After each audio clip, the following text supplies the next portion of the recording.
உங்களுக்கு தெரிஞ்சிடும்.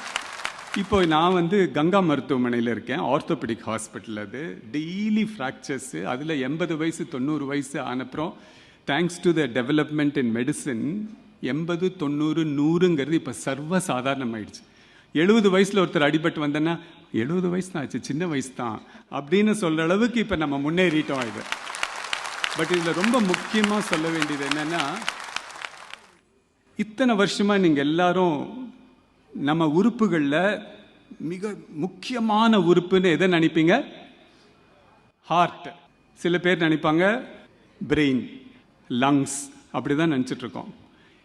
உலகத்தில் புதுசாக ஒரு ஐடியா இப்போ வந்திருக்கு. ஹார்ட்டு, லங்கு, பிரெயின் இது எல்லாத்தோட ஒரு மனிதனுக்கு முக்கியமானது அவனுடைய தசைகளும் எலும்பும் தான்.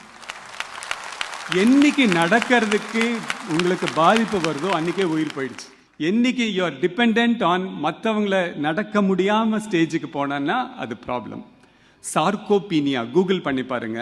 சார்கோபீனியானா மசில் வேஸ்ட் ஆகிறது. ஆஸ்டியோபொரோசிஸ்ங்கிறது எலும்பு சுத்தமாக சாஃப்ட் பட்டர் மாதிரி ஆகிடும். அந்த கடினமான எலும்பு சாஃப்ட் ஆகிடும். ஏன் இது சொல்ல வரேன்னா, 30 வயசுலையும் 40 வயசுலையும் நம்ம உடம்பை எப்படி வச்சுக்கிறோமோ it reflects on 70 and 80 years. அதனால் இந்த தசைகளை தளர்ச்சியாக விடாதீங்க. அப்புறம் எலும்பு சக்தி வாய்ந்த இருக்கணும்னா சன்லைட் வேணும். ஸோ 20-30 வயசுலேருந்தே எக்ஸசைஸ் பண்ணுறதும் வெளியில் போய் நின்று சன்பாத் எடுக்கிறதும் ரொம்ப முக்கியம். சார்கோபீனியாவும் ஆஸ்டியோபொரோசிஸும் இல்லைன்னா உங்களுடைய ஹார்ட்டு, லங்கு எல்லாமே சிறப்பாக வேலை செய்யும். ஸோ அதனால் இன்றைக்கி ஒரு பெரிய மெசேஜ் உங்களுக்கு கொடுக்கணுன்னா, வாக்கிங் போகிறது, சன்பாத் எடுக்கிறது, ரிட்டையர் ஆனதுக்கப்புறம் வீட்டுக்குள்ளேயே உட்காந்துட்டு டிவி பார்த்துட்டு இருக்கிறது எல்லாம் விட்டுட்டு ஒரு நாளைக்கு இவ்வளோ தூரம் எக்ஸசைஸ், இவ்வளோ தூரம் சன்லைட் அப்படிங்கிறது கண்டிப்பாக நீங்கள் கொண்டு வரணும்.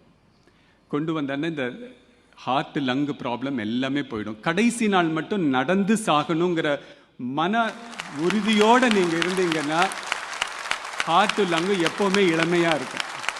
ஸோ இது ரொம்ப முக்கியமான செய்தி. அலட்சியப்படுத்த வேண்டாம். சின்ன வயசில் அலட்சியப்படுத்தினா பின்னாடி பெரிய ப்ராப்ளம் தரும். இந்தியாவில் இப்போ ஒரு பெரிய ப்ராப்ளம், இந்த சர்ஜரிக்கு வரவங்களுக்கெல்லாம் ப்ராப்ளம், கசக்கும் ஒரே இனிப்பு சக்கரவியாதி தாங்க. எல்லாரும் நினச்சிக்கிறாங்க கிரிக்கெட் ஸ்கோர் மாதிரி 500 600ன்னு வச்சுக்கிட்டா நான் ரொம்ப பெரியவன்னு நினச்சிக்கிறாங்க. ஆனால் சுகர், டயபெட்டிஸ் வந்ததுக்கப்புறம் சதமே அடிக்கக்கூடாதுங்க. 90லேயே வச்சுக்கணும். 90ல் வச்சுன்னா வாழ்க்கை ரொம்ப சூப்பராக அமைஞ்சிடும். அதனால் டயபெட்டிஸ்